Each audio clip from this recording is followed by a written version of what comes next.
começando mais um Omni Media Cast, o podcast que vai revolucionar a forma como as empresas pensam e investem em mídia.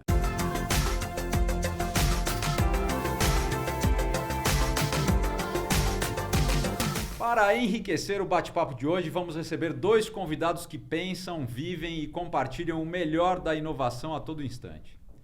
O nosso primeiro convidado é o Gustavo Hansel, designer, especialista em psicologia do consumidor, branding e business, trade marketing, neurodesign e disruptive innovation.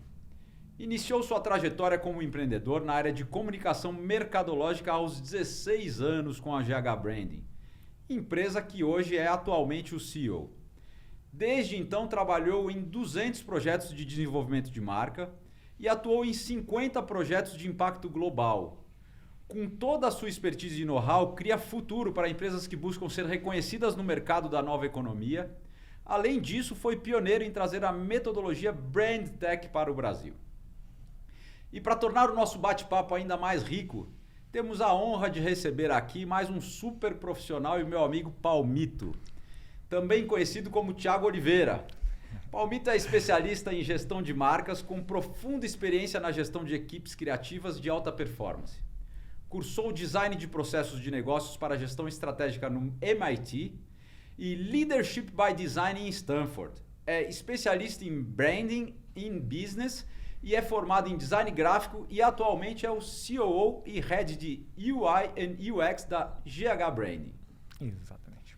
Falando em Brand Tech, o Gustavo e o Palmito acabaram de lançar um livro junto com o Thiago Dernadin, explicando tudo sobre a metodologia Brand Tech, o segredo das scale-ups mais inovadoras do mundo.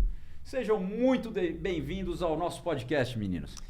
É muito bom estar aqui, Paulo. Que bom que a gente vai poder dar uma debatida, dar uma discutida sobre branding, brand tech e sobre o futuro e as loucuras que vem pela frente aí. Obrigado pelo convite, Paulo. Um prazerzaço estar aí contigo. E, bom, vamos lá, bora lá. O que a gente pode falar aí para enriquecer ainda mais Eu acho que está todo mundo muito curioso para saber o que é Brand Tech, né? Eu acho que vocês poderiam contar para a gente um pouquinho o que é Brand Tech e, se possível, por favor, mostrar o livro e falar um pouquinho desse livro maravilhoso que vocês acabaram de lançar. Legal. Cara, eu acho que eu começo, né? Vai lá. Bom, a gente passou... Bom, a gente está há muitos anos já no mercado, né? Desenvolvendo metodologia, criando novas formas, né? De entender o brand, entender a forma com que as empresas precisam se posicionar em mercados, né? Específicos. E dentro da história da própria GH, a gente passou... por algumas fases do nosso próprio brand, nosso próprio processo de se posicionar, né? Então a gente é uma empresa gaúcha, pelo nosso sotaque você vai perceber, a gente acabou expandindo para o Brasil e acabou fazendo nossa internacionalização para os Estados Unidos, né? Que é um sonho de muitos e muitos empreendedores fazer isso, a gente fez há um tempo atrás. E nesse processo a gente tomou muito tapa na cara. A gente chegou lá nos Estados Unidos com um produto super estruturado, que já fazia sucesso aqui no Brasil, a gente já conseguia atender várias empresas aqui no Brasil, mas lá ele não funcionava, né? Por diversas características específicas de mercado. Aí a gente começou a perceber que, cara, tem alguma coisa diferente acontecendo lá, que estas empresas da região mais inovadora do mundo, o que elas fazem de diferente para conseguir construir marcas, tá? E aí foi que a gente começou a estudar sobre o assunto. A gente foi buscar conhecimento, começou a conversar com pessoas e começou a perceber que sim, existem coisas diferentes que essas empresas fazem para posicionar suas marcas, para construir branding de fato para essas empresas que escalam muito rápido. Elas trocam de estágio muito rápido, que a gente chama de scale-ups. Tá? E foi aí que nasceu a Brand Tech. Ali a gente começou, lá no nosso processo de internacionalização, há 6 anos, a começar a estudar sobre esse movimento que as marcas de alta velocidade do mercado, de crescimento acelerado, fazem para conseguir criar as suas marcas de valor para o mercado. E aí a gente começou e se deparou com uma matéria chamada Design Innovation, né? A matéria de Design Innovation, ela é a base da Brand Tech. Então ali a gente começou a escrever, testar, trabalhar um pouco com essas empresas de lá e começou a construir a nossa própria metodologia que a gente chama de Brand Tech, né? E esse ano a gente coroa essa metodologia com o lançamento do livro no Brasil e nos Estados Unidos. Que nada mais é que a metodologia que a gente aplica hoje aqui no Brasil, que combina várias áreas dentro de uma empresa, que reorganiza um pouco a estrutura organizacional de uma empresa para que ela consiga funcionar de maneira mais adequada à velocidade que as coisas acontecem hoje, né? Nós vamos falar um pouco mais sobre isso, né? Sobre a estrutura da borboleta, né? Da mariposa, que a gente chama, que é uma estrutura da mariposa, que a grande diferença, para vocês saberem, é uma empresa tradicional tem áreas, né? Então, área de marketing, área de negócio, área de customer experience, área de sales, área de não sei o quê, tá? Lá eles não se organizam assim, eles se organizam por squads. Então é uma equipe e todas essas características estão dentro da mesma equipe. Então não tem aquele negócio do marketing brigando com o comercial. Tem o marketing e o comercial na mesma equipe trabalhando para um objetivo específico, dentro daquela squad, dentro daquele time. Então você tem vários objetivos dentro da empresa, várias squads atendendo esses objetivos, né? Então é muito mais interessante e faz todo sentido, porque eu sou colega dele e não estou competindo dentro da empresa. O cara do marketing e o cara do comercial brigando porque um gera lead e o outro não vende o lead que eu entrego para ele, né? Então essa estrutura ela é totalmente desfeita e construída numa estrutura de brand tech. Perfeito. E esses squads eles acabam aproximando as pessoas, né? Porque acaba que fazem todos parte do mesmo time. Então o comercial, o marketing, o financeiro, esses que estão dentro desse mesmo squad, eles têm aquele sentimento de pertencer a um mesmo time e aquela questão da competição e não da competição. Porque né? senão não gera valor, né? Se a gente pensar, como o Gustavo está falando, empresas tradicionais, essas áreas brigam. E briga o tempo inteiro. Elas se odeiam, né? Normalmente o cara do marketing, ele odeia o cara do comercial, o cara do RH odeia todo mundo, porque ninguém que ele contrata é bom. E é o tipo de briga que todo mundo se odeia. E em scale-ups, como o formato de negócio mais scale-up muda muito rápido, 3 meses, às vezes a questão de um semestre, um trimestre, o modelo de negócio da empresa já trocou, né? Então, aquele formato de ganhar dinheiro de 3, 4 meses atrás já não é o mesmo. Se eu não tenho estruturas bem organizadas e conectadas, né, que é o que a gente desenha aqui na nossa metodologia, e trabalhando em conjunto, uma cooperando com a outra, né, e sentindo parte que é da mesma squad, do mesmo time, olhando para algo em comum que a gente coloca no centro da nossa metodologia, que é o propósito da empresa, né? Não tem como dar certo. Elas têm que estar cooperando e trabalhando em conjunto para chegar no objetivo em comum. Então, explicando um pouquinho da nossa mariposa aqui, na nossa borboleta, né? Ela tem um sentido legal também, porque a borboleta ela vem do casulo, da transformação, etc. Né? A gente também trabalha com transformações constantes dentro da metodologia, mas basicamente ela tem inspiração num grande gráfico que tem aqui da intersecção de 4 grandes áreas que a gente estava falando, de marketing, growth, né, que é o crescimento, sales das vendas e customer experience, centralizadas pelo propósito, e da intersecção dessas 4 grandes áreas, a gente tem white spaces, tem customer success, tem as pessoas aqui no meio, tem tecnologia. Então essas intersecções orientadas pelo propósito da empresa, né, por uma gestão de marca bem consolidada, ela acaba fazendo com que essa metodologia a gente consiga pensar em estratégias mais rápidas, mais assertivas também, e elas funcionam mais nesse tipo de scale-up que a gente está falando aqui. Muito legal. É muito legal que vocês foram atrás dessa metodologia, né? Foram entender, porque eu acho que além da questão cultural, que obviamente o que funciona no Brasil não necessariamente vai funcionar nos Estados Unidos, eu acho que lá no Vale do Silício, principalmente, eles conseguiram criar metodologia, né? E procedimentar muitas coisas que a gente faz meio que de maneira empírica, né? Eu, como já sou de uma outra geração, um pouquinho diferente de vocês, eu me forço muito a aprender muita coisa, né? E muitos conceitos modernos e novos que eu comecei a aprender, eu falei assim, mas gente, isso eu sempre fiz. Uhum. Mas fazia de forma quase que amadora, né? De forma muito sem procedimentar, sem entender que havia uma metodologia. A partir do momento que você cria uma metodologia, você consegue traduzir isso num gráfico, né? Você consegue traduzir da maneira que você mostrou, fica muito mais fácil você atingir os seus objetivos. Falando um pouquinho assim, vocês trabalham muito nisso, e você, Gustavo, falou que vocês começaram isso quando vocês foram criar a marca da GH. Exato, nos Estados Unidos, né? Lá, a marca da GH nos Estados Unidos. E aí vocês descobriram essa metodologia.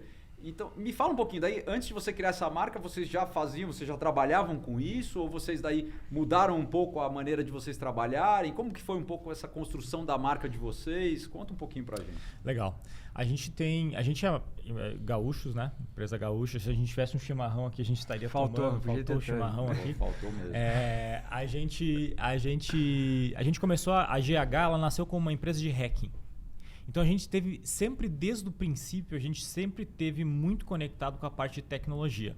Ao passar dos anos, a gente começou a adicionar as matérias de branding. Mas isso foi bem no início, faz muitos anos. A GH é uma empresa de 15 anos, ela não é uma startup, ela não é uma scale, ela é uma empresa incumbente já. A gente é uma empresa já estruturada, né?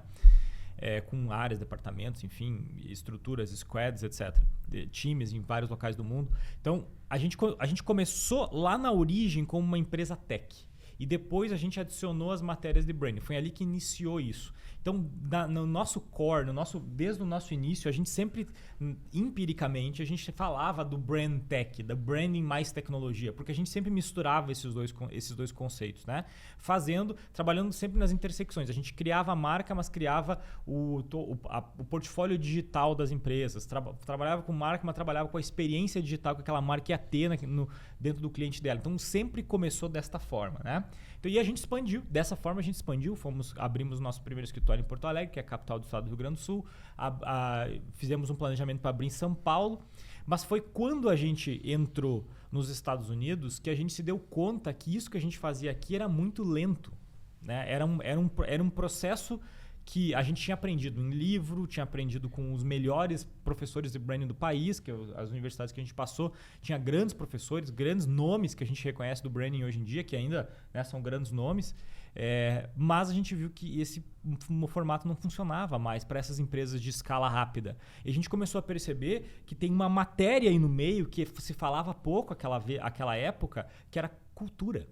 A cultura da inovação, a cultura de você ter que pelo passo que a sociedade anda, as pessoas também mudam e o negócio também tem que mudar junto com essas pessoas. Isso não se falava da marca, se falava da empresa como o grande alicerce de tudo, etc. E não se falava que, cara, o consumidor está tomando rédea da informação, é ele que tá demandando a empresa, não a empresa mais demandando. Você tem as pessoas dentro da empresa não querendo mais fazer certas coisas e você tem um processo cultural de transformação digital acontecendo. Tudo isso nesse meio ajuda o processo da BrandTech, por exemplo, né? Então é nesse contexto que a marca da GH ela vai se fundindo. E a gente teve metamorfose durante o ano, né? Durante todos esses anos. A gente era lá no início, a gente vendia serviços de tech e de branding. Hoje a gente já tem uma gama muito maior de serviços justamente para conseguir contemplar essas áreas novas, né? Uma empresa de branding que não consiga conversar sobre tech com o cliente, conversar sobre cultura, conversar sobre matérias de growth, ou até performance, ou matérias de que a gente chama, que nem tem no Brasil, é bem pouco difundido, matérias de white spacing, por exemplo, que é você criar hipóteses de mercado nova, testar essas hipóteses de maneira rápida e validar no modelo de negócio. Você não consegue criar marcas fortes, não tem como. Pelo menos é a nossa visão. A nossa visão é essa. A gente é hackers desde o início, então a gente sempre buscou formas de hackear até o processo de crescimento de marca. Muito legal. E é legal entender esse processo de constante mudança, né? Você está mudando o que você oferece, está ampliando o leque de serviços, está até tirando alguns. Eu acho que isso é fundamental. Às vezes lá na Dax, alguém me pergunta assim, mas esse tipo de serviço, o que você acha? De repente, você acha que a gente deve investir nisso ou não? Eu falo, cara, lógico que a gente deve. Principalmente testar. De repente, a gente está diante de uma coisa que vai ser o nosso futuro. Que a gente nunca sabe. Quantos negócios a gente já ouviu falar que começaram com um propósito e de repente descobriram um outro propósito muito maior ao longo do caminho e trilharam e daí cresceram muito mais, né? Então, eu acho que isso é muito louvável, essa questão de você estar sempre se adaptando e sempre mudando. Palmito, me fala uma coisa. O que você julga fundamental numa estratégia de branding? O que você fala assim, putz, isso aqui é o fundamental e como é que as pessoas podem começar a pensar nesse fundamental? Boa, beleza. Não posso ir contra o nosso livro, nossa metodologia aqui, cara. Para mim, o central de tudo isso é ter uma marca muito atrelada a propósito, ter uma cultura muito forte, assim, né? A gente percebe que eu posso até ter uma empresa que está vendendo muito, posso ter uma empresa que está enfim, tem pessoas engajadas, mas se eu não tiver um propósito muito claro de onde é que a gente quer chegar, né? Como é que a gente é, qual que é o nosso DNA, essas estratégias a um curto prazo, elas tendem a cair. E querendo ou não, né? Se o Paulo pensar em marcas que você gosta, que você idolatra, né? Cada um de nós, a gente tem marcas que a gente tem na nossa cabeça, que são marcas referências por algum motivo que a gente tem. Se a gente pegar essas marcas que estão na nossa cabeça, nesse pontinho, cara, normalmente essas marcas, elas fizeram algo muito foda, né? Elas têm um movimento muito foda. Uma marca medíocre, que tem uma atuação tímida, ela não vai longe, né? Então, o posicionamento, esse propósito, ele tem que ser muito forte, muito foda.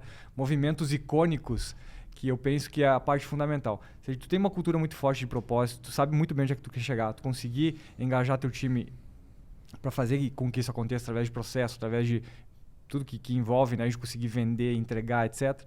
Com certeza tem uma estratégia de marca bem definida e que vai ter sucesso.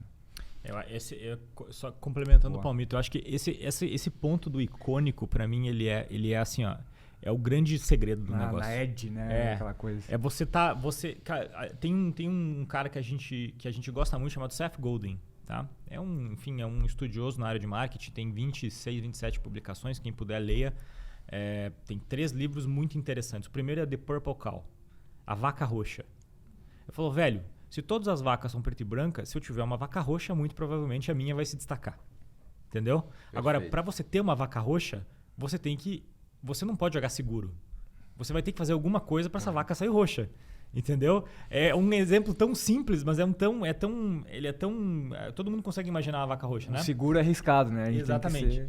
Se você jogar, cara, muito seguro no mercado, você é chato pra caralho. Ninguém quer comprar de você, ninguém quer se relacionar com você. Você precisa fazer coisas que puxem esse propósito pra frente, que puxem o mercado que você está inserido, que ajude ele a expandir. Tá? Se você tem um jogo, né, as 4 linhas do campo, onde é que vocês têm os seus 3, 4 competidores que você olha, se você não ajuda esse mercado inteiro a expandir o tamanho desse jogo, cara, você é chato. Você é uma empresa que é muito difícil das pessoas prestarem atenção em você, entendeu? Pegar os movimentos de marcas... pegar a Nubank, por exemplo, foi uma marca revolucionária que transformou um cartão de crédito, que era algo chato, em algo sexy, atraente. Né? Um cartão de crédito, cara, que todo mundo odiava. Eles, com seu posicionamento agressivo, revolucionário, dando tapa na cara de banco tradicional, vem e revoluciona o mercado e torna o cartão algo que todo mundo queria ter, né? Você lembra que no início do Nubank tinha que ser convidado, convite, né? Então, quero um convite para o Nubank. Escassez, né? Estou dando esse exemplo mostrando que, cara, movimentos icônicos, né? Coisas épicas que ninguém fez. Essas são as marcas que normalmente ficam no nosso cérebro, né? Que a gente tem lembranças que ocupa aquele lugarzinho especial lá no... Cara, lembrança, você falou tudo. Eu gosto muito de uma frase que diz que as pessoas possivelmente vão esquecer o que você falou e até mesmo o que você fez. Mas elas nunca vão se esquecer o sentimento que você fez elas sentir. E eu trago muito isso para as marcas também. As marcas, elas têm que tentar cada vez mais gerar sentimentos, né? E, obviamente, sentimentos positivos.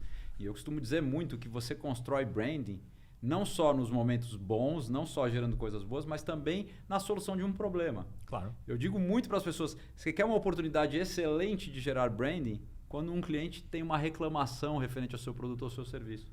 Você tem uma excelente oportunidade de gerar uma marca muito favorável à sua empresa a partir do momento que você tem uma solução maravilhosa para aquele cliente que está diante de um problema. Né? Exatamente. Não, e é normal marcas e empresas terem problemas. Isso não é o problema. Né? Sem dúvida. O problema é você não resolver ele, de fato.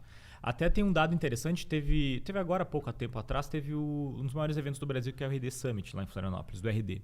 Cara, o ponto principal do RD, basicamente, que é um evento grande de inovação, enfim, de futuro da nossa área, né?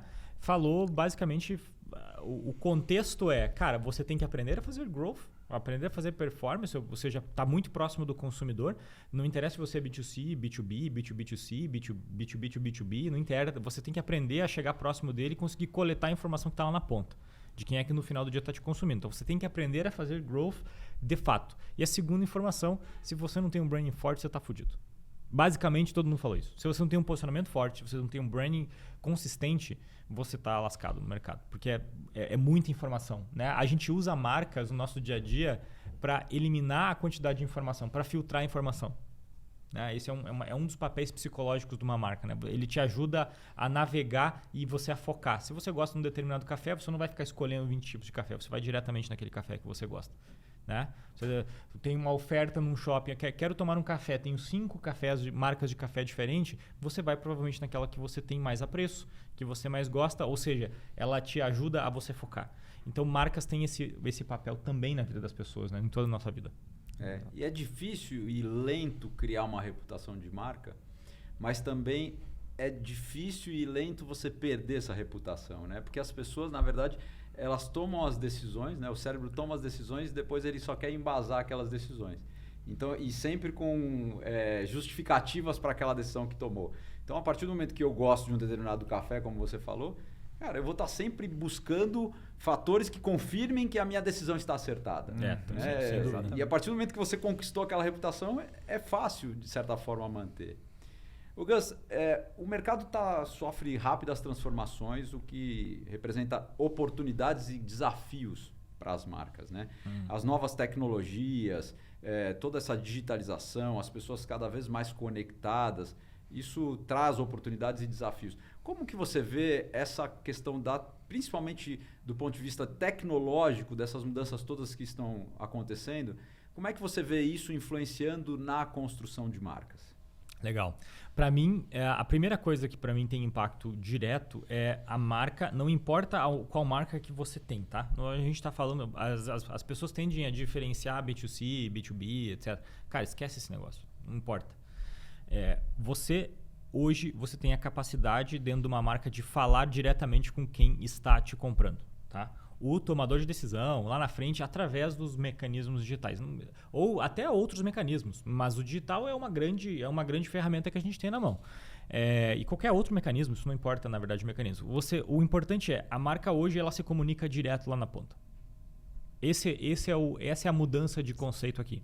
E quando isso acontece, quando a gente tem um encurtamento da minha cadeia, né? Na indústria a gente fala isso, a gente traz esse conceito como supply chain, né? A morte do supply chain tradicional. Isso é um supply chain isso aqui para frente, né? É uma cadeia de valor para frente. Você tem oportunidades em todas as etapas dessa cadeia. Quando você consegue cortar intermediários, você passa a ter uma informação mais limpa, mais qualificada, com mais assertividade e com muito mais possibilidade de resposta.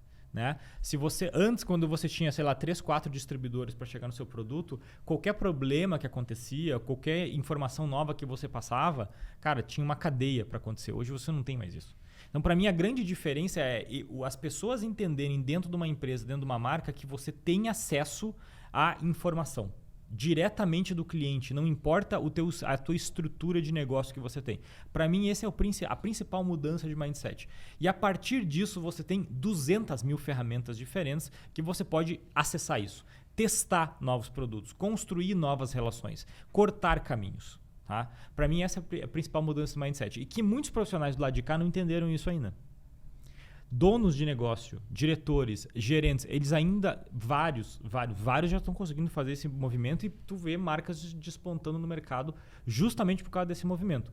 Outros ainda não conseguiram entender esse negócio, não conseguiram pegar a cultura, não conseguiram entender que errar dentro do processo de marca, de construção de marca, é um processo natural e necessário para inovar. Não existe inovação sem erro. Ela é necessária. Só que a malandragem é você errar pequeno. Errar fácil, errar simples e não erros catastróficos, né? A palavra errar é um tabu muito grande, mas nesta relação precisa do erro para mim ter o avanço, para mim ter a inovação. Então, para mim, essa é a principal diferença que a gente está vendo, que eu consigo perceber hoje em dia de comportamento, né? É essa proximidade total com quem compra o meu produto, com quem compra o meu serviço, com quem vai fazer a tomada de decisão. Cara, perfeito. E você sabe que você falou um negócio que eu acredito muito que assim, é a mudança de mindset, né? Antes da tecnologia. A tecnologia ela vai ajudar muito, ela vai acelerar, ela vai fomentar muita coisa, mas se você não tiver uma mudança de mindset, de nada vai adiantar. A primeira vez que eu tive contato com esse conceito, como eu sou bem antiguinho, logo depois, quando eu estava na faculdade ainda, ou saindo da faculdade, estava muito em moda softwares de CRM. Nossa, agora o negócio é você ter software de CRM. E aí eu ouvi um conceito na época que dizia, CRM é um negócio que você já faz. Então, assim, não adianta você... Não é porque você colocou um CRM que aí, pronto, tá tudo certo, vamos organizar. O dono da floricultura, que tinha lá uma lista de telefone com os clientes dele e que sabia, por exemplo, esse cara é aniversário da esposa dele ou é aniversário de casamento, deixa eu ligar para ele para perguntar se ele não vai querer dar flores para a esposa. Esse aqui perdeu o pai e será que ele não vai querer mandar uma flor pro pai, pro cemitério, o que quer que seja, no dia de finados? Esse cara já praticava CRM, ele não tinha software nenhum. Ele tinha uma lista telefônica com algumas datas anotadas e ele usava o telefone. A partir do momento que você já tem esse mindset de CRM, né, que é simplesmente você se relacionar com o seu cliente, um software vai poder te ajudar muito. Né? Vai acelerar, né? Acelerar muito. Eu quando comecei a usar o Pipe Drive na DAX, eu já fazia muito relacionamento com o cliente, só que da forma tradicional. Né? Sem nenhum label, né, Paulo? Só não era E aí o que rotulado. aconteceu? Eu fazia muito relacionamento com o cliente e eu comecei a me perder. Né? Pô, chegou o momento que tinha tanto cliente para se relacionar que eu comecei a me perder. Putz, tinha que ter ligado para esse e não liguei. Pô, foi aniversário de fulano, não falei. Fiquei de dar um retorno.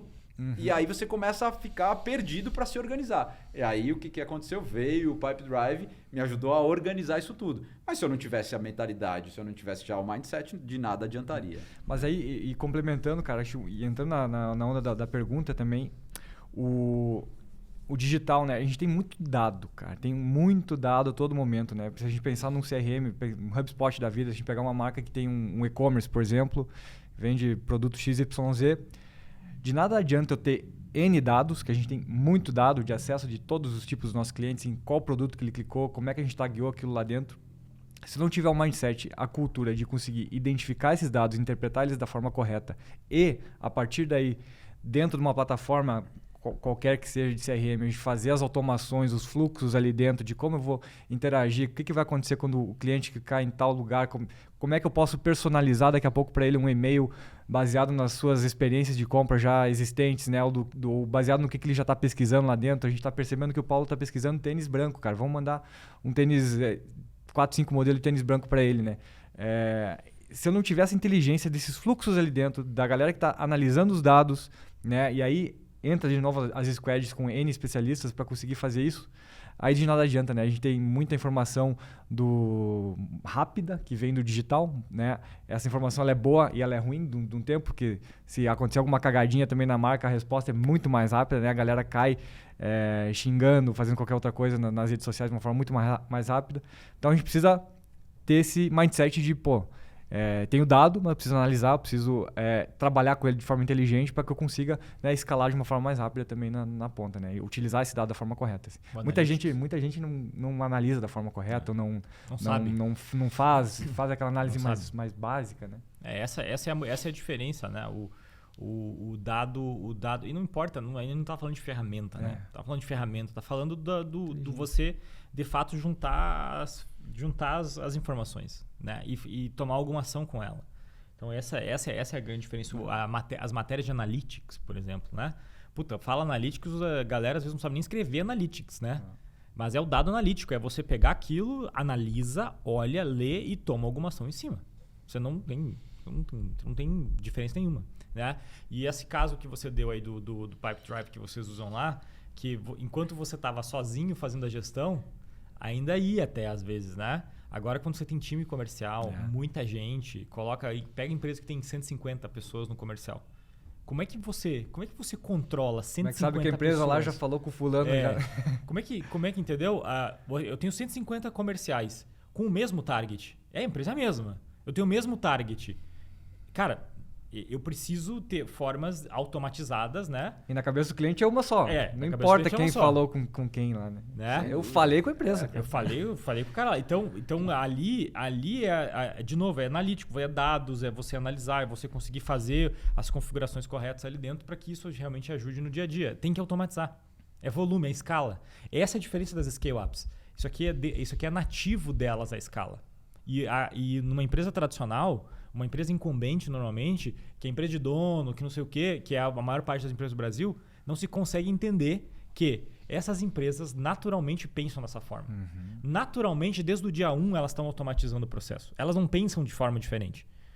Enquanto as outras empresas que ainda não entenderam esse mindset, que é a grande maioria, e que tudo bem, está no processo de transformação, isso é a verdadeira transformação, né? E não conseguiram entender que, cara, existem mecanismos para automatizar esse negócio. Entende? Perfeito. Cara, só para ter uma ideia que eu tenho certeza que pessoas vão se ligar.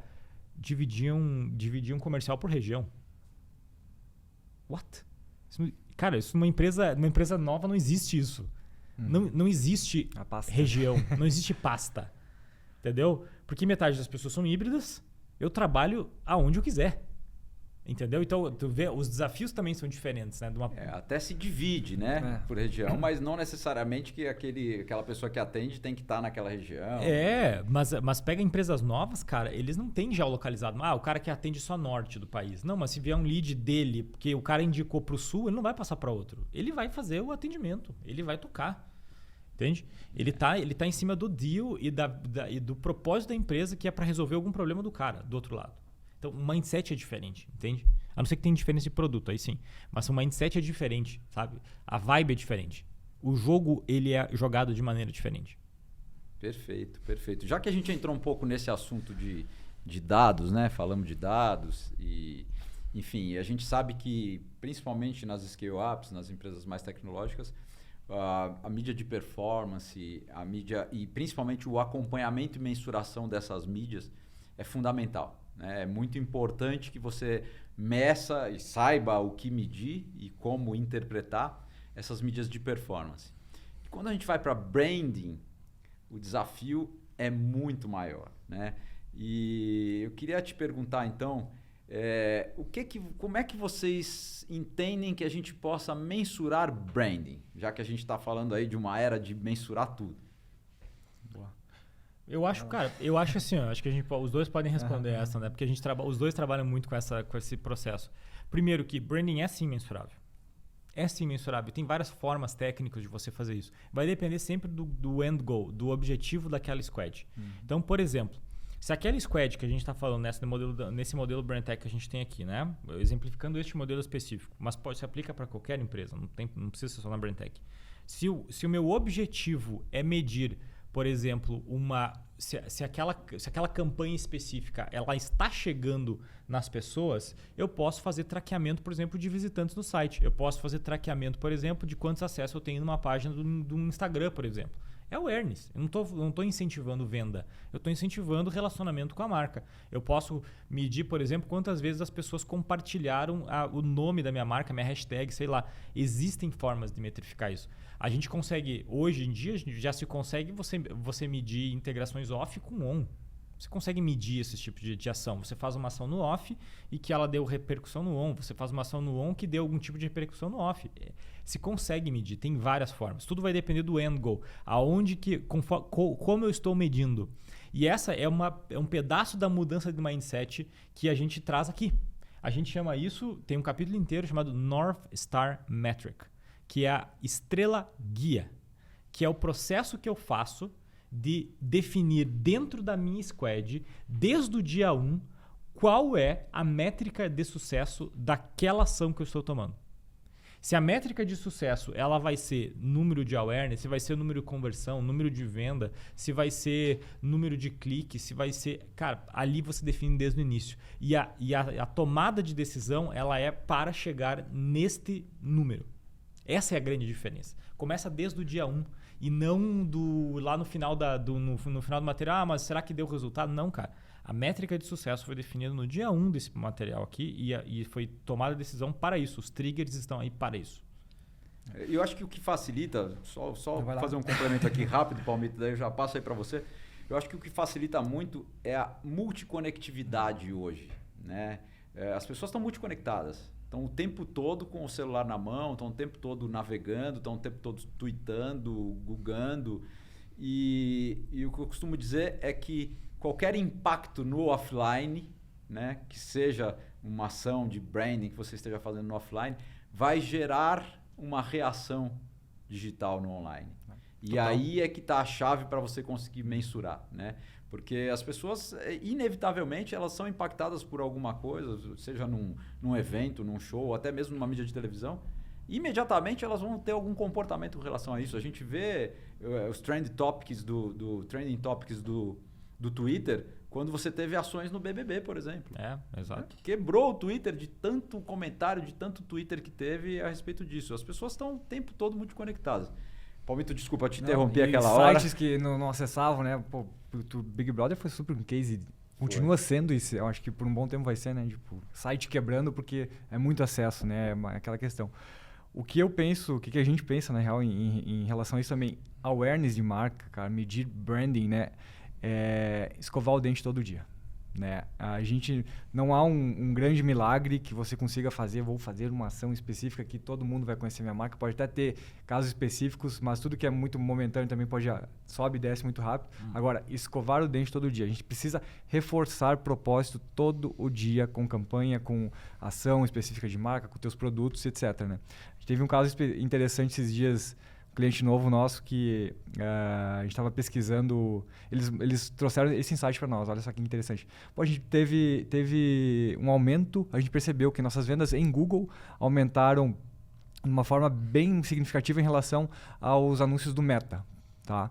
Aí a gente não sabe por quê, né? Trouxeram um insight assim, a gente foi olhar um tratamento de hashtag, 80 e poucas milhões de citações através da marca específica da hashtag da marca.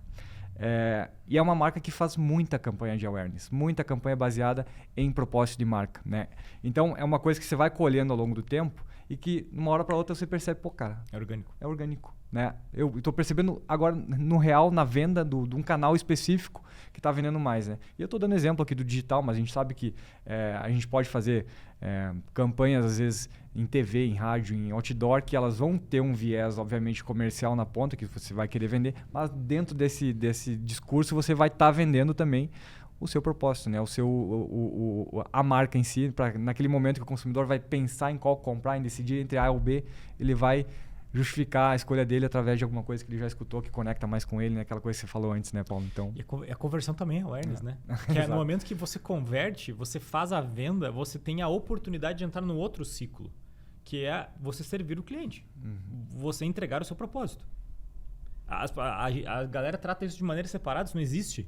Né? Você tem a primeira etapa, eu quero você conhecer, depois entra nas alternativas, né? O Google chama isso de Mass Middle, que você passa a analisar, né? Você conhece a marca, passa a analisar várias opções, aí você coloca meio que numa shortlist, né? Você coloca numa caixinha que diz assim, cara, essas marcas eu gostei, aí você começa a comparar entre elas e você vai tomar uma decisão.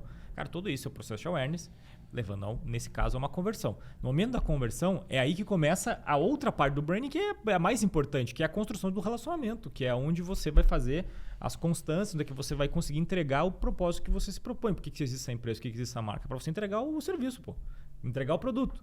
É depois da conversão, mas é uma construção. A gente fala em funil de venda, né? Mas a gente aqui dentro a gente nem fala mais em funis, a gente fala em ampulhetas. Porque a primeira parte é um funil de venda, a segunda parte é um funil de entrega. Então, ao final dá uma ampulheta de lado, assim, né? Que é uma parte super importante, né? A gente esquece que é só... Não, tem o processo inteiro. Tem um caso, que é um caso que eu acho muito legal, do Super Bowl do ano passado. Né? O Super Bowl é uma máquina, né, de ads, enfim. E tem o caso da Coinbase, que para mim é um caso assim, ó, icônico, tá? QR Code. O QR Code. Eles compraram um comercial de TV mais caro do mundo, né? Que é ridiculamente caro. Cara, e eles meteram procurem Coinbase Super Bowl, vocês vão ver. É um QR Code pulando na tela. É um QR Code, não tem marca, não tem nada. É só um QR Code durante 30 segundos pulando na tela do mais cara do mundo. Só isso. Cara, a ação, nós temos, se fosse separar nesse modelo tradicional, você tem zilhões de downloads de pessoas curiosas para saber o que era aquele QR Code pulando na tela sem marca nenhuma, né? Então você tem zilhões de pessoas fazendo o processo da curiosidade. Eu estou levando a pessoa a fazer uma ação, ou seja, eu tenho um processo de construção de relacionamento, eu tenho um processo de construção de experiências que a gente falou. O cara está fazendo, cai no aplicativo, o cara faz o download ou não. São dois resultados absolutamente positivos. Pode ser que esse comercial tivesse passado durante 30 segundos, o cara nem estava prestando atenção, estava comendo a batatinha dele lá. O cara fez a ação, viu de quem era a marca. Ponto positivo. Coinbase, beleza, já construiu o relacionamento comigo. Eu fiz uma ação, construí um relacionamento. Se eu baixei, puta, nossa, muito bom. Bom pra caralho. Subiu o dobro da minha meta. Então, as coisas elas funcionam de maneira conjunta, elas não são separadas. E tem gente que ainda diz que a TV morreu, né? Exato. Mas você sabe que, falando só um complemento disso, cara, o que gerou de buzz depois é espontânea, da ação, meu Deus. Cara, eu postei sobre isso, você postou sobre isso, você postou sobre isso. Todo mundo, virou case. Virou case. A gente tem tá falando disso agora. A gente tá falando disso agora. Nós estamos fazendo propaganda com a Coinbase. Aliás, patrocínio aqui, ó, no MediaCast. Tô aguardando um check-in. Eles estavam entrando no Brasil. Boa. Vou procurar eles que eu quero um jabazinho disso daí. Muito, muito bom. Meninos, deixa eu perguntar uma coisa para vocês. A gente vê aí marcas icônicas como Kodak, Blockbuster, enfim, marcas que já foram realmente ícones aí no mercado e que morreram. A gente ainda conhece bastante, mas possivelmente as novas gerações nem vão saber o que é. Quando a gente disser Kodak, Blockbuster, quem não tiver no mundo acadêmico, não tiver estudado isso, não vai nem saber quem são. Em compensação, a gente tem outras marcas muito novas, né? Como é o caso de Uber, Airbnb, como é o caso de várias outras marcas que são marcas muito novas e que hoje já são algumas das marcas mais valiosas do mundo. O que vocês diriam que são os grandes diferenciais das marcas que vão liderar o futuro? Cara, errar rápido, adaptação. Para mim é isso. Todos esses exemplos que você deu aí, que são os exemplos bem clássicos, né? Na verdade, esses caras têm... O Blockbuster, por exemplo. O Blockbuster não veio pro Brasil. Não tinha Blockbuster aqui.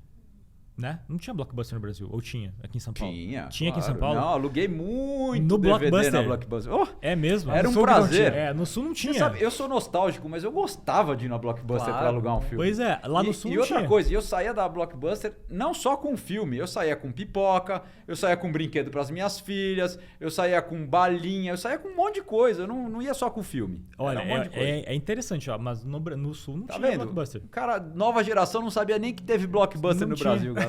Coitada da Blockbuster. Eu aprendi sobre Blockbuster no livro. Olha aí, é o que eu falei. Quem tiver no mundo acadêmico vai saber quem era. Quem não tiver, tá Entendeu? aqui um exemplo vivo. No livro, que a gente tinha outras locadoras, enfim, modelo Blockbuster, mas não a Blockbuster. Você sabe que a Blockbuster... Olha só que louco isso que eu vou te falar agora, né? Que agora você falou de Blockbuster, eu fiquei lembrando eu na Blockbuster. Cara, a Blockbuster, pra você ver como a lembrança que fica, a gente nunca esquece. A Blockbuster, eu não sei como... Mas vocês já notaram que as lojas, o varejo nos Estados Unidos tem um cheiro diferente? Uhum. É um processo de algum branding. material que eles utilizam? Não, eu acho que é algum material que eles utilizam, seja no mobiliário, o que quer que tem um cheiro diferente. Brand sense, a gente chama. As lojas Blockbuster, elas tinham um cheiro, um aspecto, um visual de como se você estivesse fora do Brasil.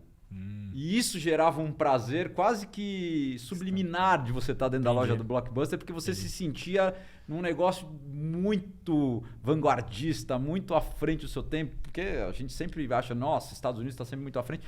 E você se sentia nos Estados Unidos quando você estava numa loja Blockbuster. Mas é o mesmo efeito do Outback. É o mesmo efeito da Applebee's. Eles usam a mesma característica. Né? Eles trazem essa característica da cultura... Porque a gente é americanizado, né? A América Latina ela é uma cultura americanizada. A gente viu isso em Dubai agora, que eles estão tentando fazer isso também. A nossa cultura é meio que cópia da deles, né? Então, a gente tem produtos aqui que são completamente, né, cópia da deles, né? Mas voltando à Blockbuster, que eu acho interessante, cara, esses exemplos todos que a gente se cita bastante, né, fala bastante sobre esses exemplos. Na verdade, a diferença desses caras é que eles não conseguiram dar o tombo ou perceber que mudanças estavam acontecendo. Teve zilhões de empresas que aconteceram. Essas são as icônicas, as grandes marcas icônicas que estão em livros, tá? Mas existem outras marcas até muito maiores do que essas marcas aí, que também não conseguiram. A AOL, por exemplo, é a primeira empresa de internet, não conseguiu. Ali nos anos 2000, onde é que teve a quebra do .com, né? A famosa quebra do .com, cara, foi em várias empresas que Eu foram tava pro lá. pau. E eu fundei uma .com em 2000. E exatamente, foram várias empresas que deram problema ali, né? Só que a diferença delas é que... E eu não culpo muito elas, tá? Eu não culpo muito elas porque a gente vê isso acontecendo hoje ainda. É a diferença entre... qual é que é a diferença do 2022 com 2000? Ou um pouco antes que essas empresas elas acabaram falindo, tá? São os líderes dessas empresas que não conseguiram perceber e não conseguiram criar dentro do seu modelo de negócio aquele cultura de você errar rápido. De você... Beleza. Cara, por que não testar alguma coisa nova? Por que não testar? No final do dia, e isso vai ser polêmico, eu acho que grande parte dos gestores são acomodados. Eles não têm mais. O cara chega nos 50 anos, o cara está acomodado. Para ele tá bom, ele tá ganhando o dinheiro dele, ele tá seguro, ele trabalha determinado horário, ele não tem mais aquele gás para conseguir entrar no mindset de, cara, eu preciso fazer coisas diferentes. Essa, para mim, é a grande diferença. Você pode perceber isso em empresas mais novas, a mudança de liderança em tempos mais curtos. Não tem um cara lá dentro, um cara de uma empresa, de uma scale-up, por exemplo, que você vê que está 12 anos no comando do negócio. Não tem isso. Não existe mais isso. Você tem que ter mudança de liderança, você tem que ter troca de cadeira. Se falar que ficou 12 anos, um vai dizer assim, nossa, ficou a vida lá. Exatamente. Se você pegar, e eu acho um exercício legal, peguem grandes executivos que vocês gostam, por exemplo, de regiões inovadoras. Pode ser Vale do Silício, pode ser Singapura, pode ser China.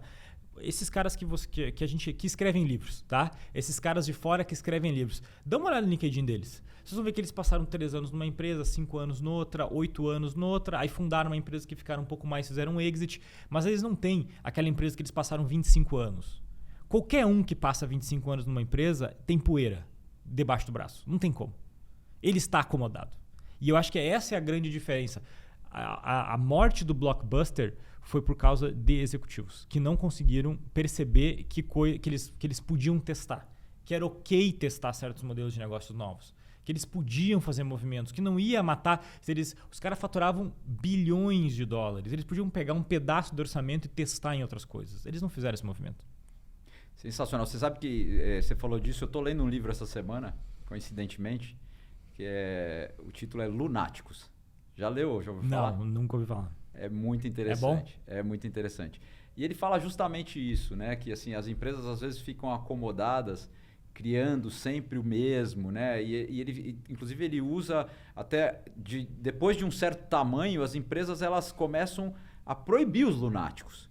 Não, a gente não deixa mais o cara que o lunático, o cara que vai vir com uma ideia estratosférica, um negócio maluco, porque a gente quer a segurança daquele crescimento estável.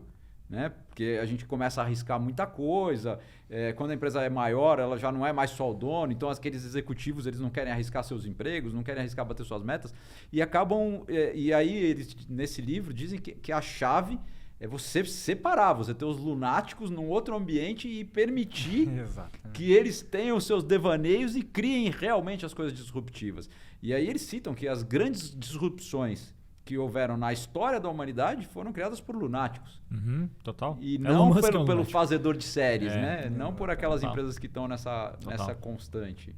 Total. Muito legal. Eu acho o caso do Twitter que está acontecendo agora, né? Cara, o cara entra com uma visão totalmente diferente, tira um grupo de executivos que estava há 10 anos no negócio, cara, e demite 50% das pessoas. Não estou dizendo que isso é certo ou que isso é errado, ele deve ter uma estratégia para isso, mas, cara, com certeza o Twitter vai ser antes e depois. Não tem como. As pessoas ali estavam sim acomodadas. É uma empresa global que não dava resultado. Há muitos anos. O que eu fico pensando nessa tua pergunta aí, Paulo, a gente tem... Você já deve ter visto aqueles gráficos em LinkedIn, Instagram da vida, que tem a evolução das marcas ao longo dos tempos, quais são as marcas mais valiosas, daí uma vai ultrapassando a outra, Facebook vai passando, vai sempre mudando assim, né? E eu sempre quando olho esse tipo de... cai no meu feed esse tipo de gráfico, eu fico pensando, quais vão ser as próximas que vão cair, né? E quais vão ser as próximas que vão subir daqui 5, 10 anos, enfim, que provavelmente nem existam ainda. Acho que no fim do dia, o consumidor, né, a pessoa lá na ponta, ela continua com as mesmas necessidades básicas que ela precisa resolver, ela vai precisar comer, ela vai precisar se locomover, ela vai precisar se conectar, vai precisar conversar com as pessoas. Agora, o que a gente enxerga muito na prática cara, as pessoas estão cada vez mais se conectando com marcas que elas se identificam. né? Então, não adianta eu ser uma marca que faz um tênis que eu fabrico ele lá, sei lá, com crianças escravas na China, sei lá, né? Então, cada vez mais tá em alta isso de, preciso ter uma marca coerente também com o mundo que está vindo, né? Tesla agora aberta, né? Aberta, responsável, aberta, enfim. Em que Tesla é um exemplo, né? De energia mais renovável, cara. Então, passou rapidinho GM, Ford, etc., em nível de valuation de marca, né?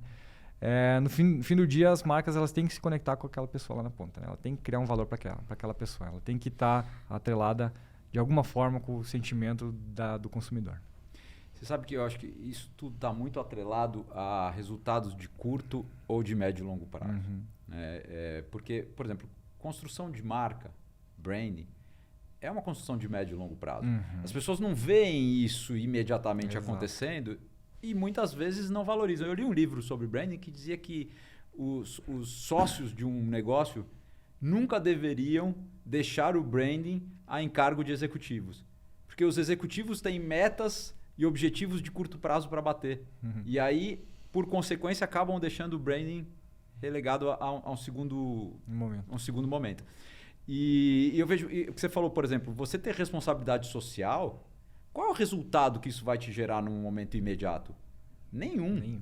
Muito pelo contrário, uma empresa responsável socialmente, muito provavelmente vai ter um resultado pior no curto prazo. Total. E é difícil, né, para a maioria, principalmente dos profissionais da old school, entenderem que você tem que abrir mão de resultado em curto prazo em prol de um resultado muito maior de longo prazo, né? Então eu acho que daí a gente começa a pegar até nessa questão de resultados mesmo, né? Eu acho interessante, no mês passado saiu aqui no Brasil a pesquisa das melhores e maiores da Época Negócios. Todo ano eles saem um ranking, é um ranking reconhecido no Brasil. Quem tiver a oportunidade, compre.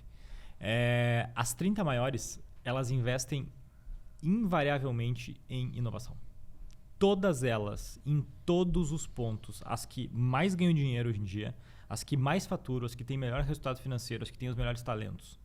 Todas elas, a diferença em todos os índices, é o mais interessante, todos os pontos que eles medem, as top 30 são maiores, têm investimentos maiores do que o resto do ranking. Eles separam as top 30. Por que as top 30 são as top 30? Eles separam isso em gráficos. É muito interessante. Época Negócio aqui no Brasil. Super disponível, fácil de achar. Quantas dicas, pessoal, quantos hacks aí, quantas dicas valiosíssimas. Eu queria aproveitar que vocês estão aqui para também falar um pouquinho da GH Branding e dizer que a GH Branding, para quem está nos ouvindo e não sabe, a GH Branding foi a responsável pelo rebrand da Dax Omnimedia. Exatamente. Eles que criaram o nosso novo posicionamento, nosso novo propósito, nossa nova proposta de valores, nosso novo logotipo, nossa nova marca. Então a GH fez um trabalho sensacional para a Dax. Tenho que agradecer muito vocês. E vocês que acompanham também o Omnimedia Cast, todo o trabalho de branding da Omnimedia Cast também foi feito pela GH Branding. Então, não preciso dizer o quanto eu sou fã do trabalho desses meninos à frente da GH Branding. Aprendo muito com eles. Como eu falei, sou de uma outra geração, então eu tenho muito que aprender com essas pessoas mais novas. São duas referências para mim. Então, de verdade, eu só tenho que agradecer muito a presença de vocês.